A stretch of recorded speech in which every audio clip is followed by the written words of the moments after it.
Hello everybody, welcome to प्रोटेच।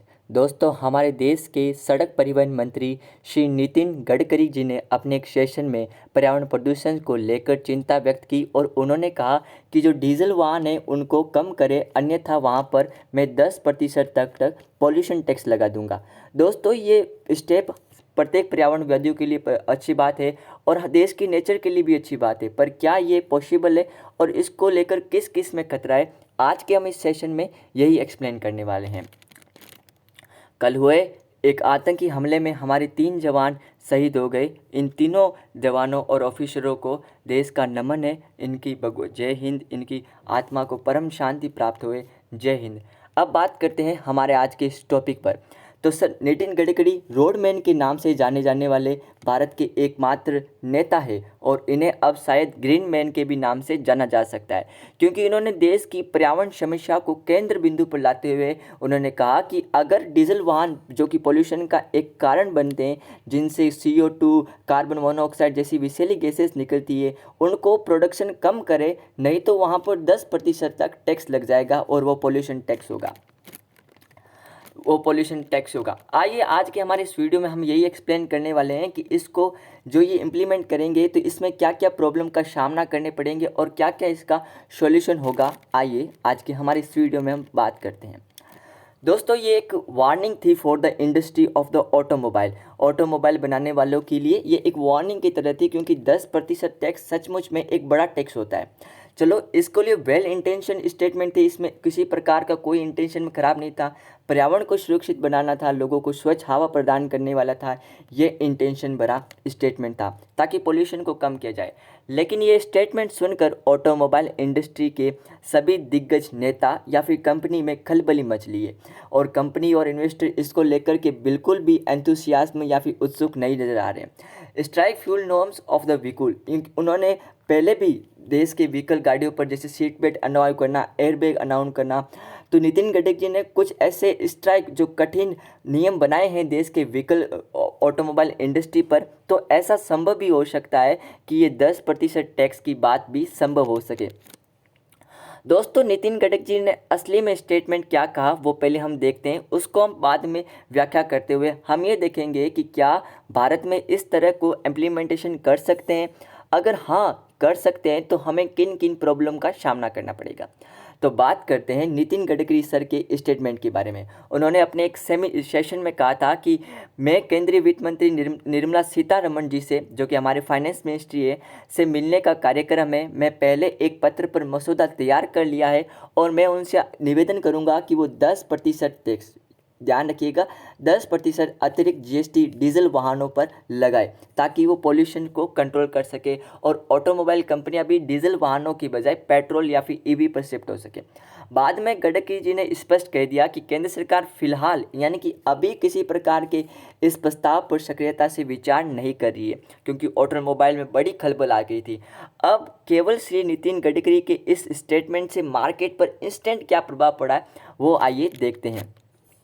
Market पर एक बड़ा प्रभाव पड़ा है, क्योंकि श्री नितिन गडकरी देश के एक जाने माने नेता है और वह अपने बात को सच करने के लिए जाने जाते हैं। जो बात वो कहते हैं उस बात को इम्प्लीमेंटेशन करने के लिए जाने जाते हैं। दोस्तों, ऑटोमोबाइल शेयर मार्केट में 1.85 की गिरावट दर्ज की गई।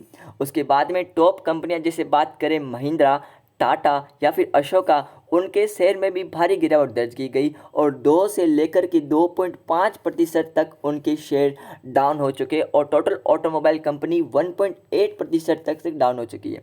ना सिर्फ ये दोस्तों, बल्कि बायो गैसेस, तेल, इन सभी कंपनियों के प्राइजेस या फिर शेयर में एक डाउनफॉल दर्ज किया गया था। चलिए अब हम इस महत्वपूर्ण टॉपिक के एकदम सेंटर बिंदु पर बात करते हैं और टेबल पर इस पॉइंट को, इस मुद्दे को रखते हैं। बात करते हैं क्या हमारे ये देश में 10% टैक्स लगाना पॉसिबल है। बिल्कुल पॉसिबल तो हो सकता है, क्योंकि नितिन गडकरी जी की हिस्ट्री को देखें तो वो ऐसे सख्त नियम लेने के लिए जाने भी जाते हैं। क्या ऐसे सख्त नियम ले सकते हैं? और आज हमारे देश में करंट में डीजल व्हीकल के क्या नंबर है, कितना पॉल्यूशन में इनका योगदान है, आइए हम इस पर एक विस्तृत चर्चा बात करते हैं। दोस्तों पोल्यूशन एंड डीजल के बारे में बात करें तो हमारा देश पूरी दुनिया में 8वें स्थान पर अर्जित है।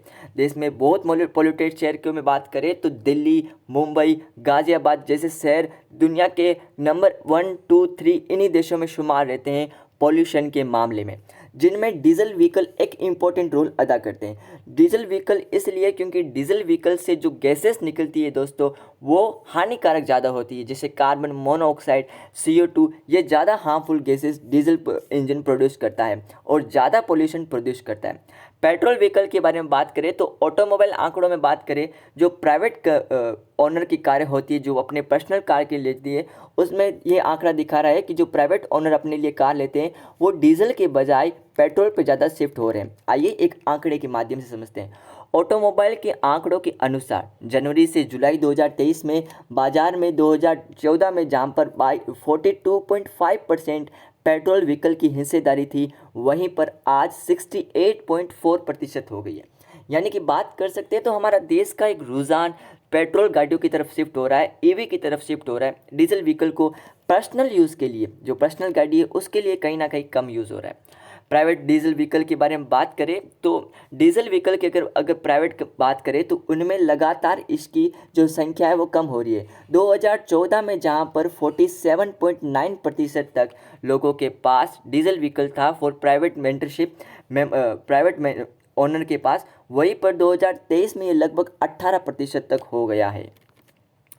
बात करें अब लग्जरी जो गाड़ियाँ आती है जैसे रोल्स रॉयस, मर्सिडीज़, जिन्हें हाई पावर की ज़रूरत पड़ती है, जिनकी इंजन को ज़्यादा मजबूत, ज़्यादा बनाने के लिए चलती है, तो उन पावरों में पेट्रोल इतनी हाई पावर देने के लिए नहीं जाना जाता, बल्कि डीजल गाड़ियाँ इतनी ज़्यादा टॉर पैदा करती है तो उनके लिए डीजल एक अच्छा साधन रूप होता है। इसलिए जो प्राइवेट लग्जरी व्हीकल्स है जैसे रोल्स रॉयस, मर्सिडीज़ या फिर अदर कंपनी, वो पेट्रोल से बजाय डीजल पर ज़्यादा शिफ्ट हो रही है। और 2021 में जहाँ पर 31% था, वहीं पर 2023 में उन्होंने बढ़कर 33% कर लिया गया है।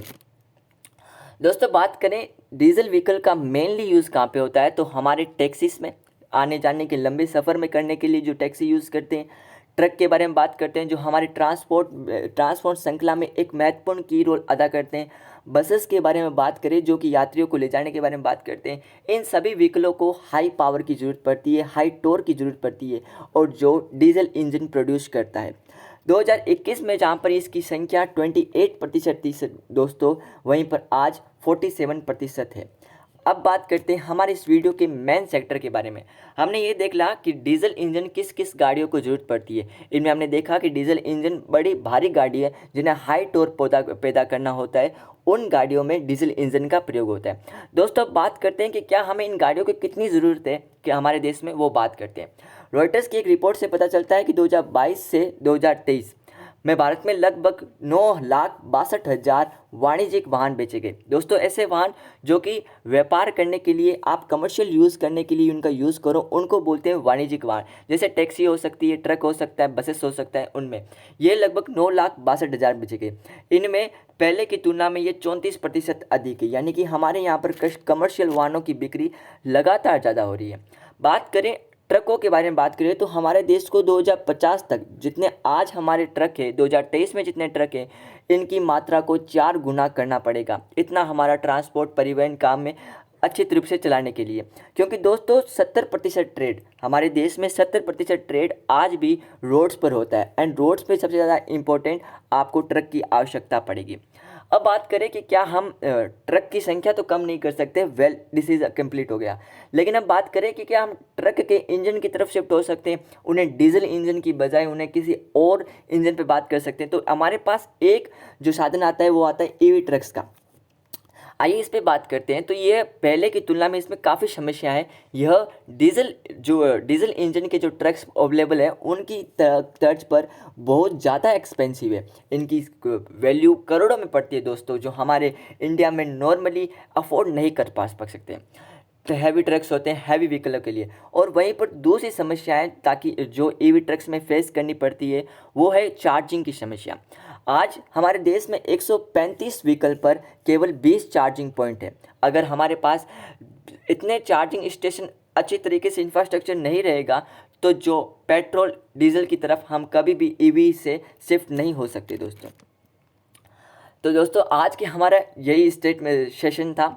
हमने इस पे बात की कि क्या ये पॉसिबल है या नहीं है। हमने देखा कि ट्रक की डिमांड क्यों है, ट्रक की डिमांड होना 2050 में कितनी आवश्यकता पड़ेगी और हम कैसे एक डीजल इंजन से ईवी की तरफ शिफ्ट हो सकते हैं, उस पर भी हमने बात की। मैं आशा करता हूँ ये वीडियो आपके लिए बेनिफिशियल होगा। यदि आपको थोड़ा सा भी बेनिफिशियल लगा तो प्लीज़ इसको लाइक ज़रूर कीजिएगा, शेयर जरूर कीजिएगा एंड अपने कमेंट बॉक्स पर अपना ओपिनियन ज़रूर दीजिएगा। और सॉल्यूशन के बारे में बात करें तो गवर्नमेंट को ईवी ट्रक्स पर फोकस करना चाहिए। उनके लिए एक पर्टिकुलर बजट या फिर पर्टिकुलर एक बजट बनाकर, उसके फंड बनाकर उन्हें सब्सिडी के रूप में इलेक्ट्रॉनिक ट्रक के देना चाहिए। And the second, it is important कि हमें चार्जिंग इंफ्रास्ट्रक्चर को ज़्यादा स्ट्रॉन्ग करना पड़ेगा, ताकि जो प्रॉब्लम फेस की जाती है कि घर से चार्ज करने ले जाना पड़ता है, क्योंकि अब ट्रक ज़्यादा लॉन्ग जर्नी करेगा तो उसके लिए ये प्रॉब्लम ज़्यादा हो सकती है। Thank you. आज के हमारे सेशन को यहाँ तक विराम देते हैं।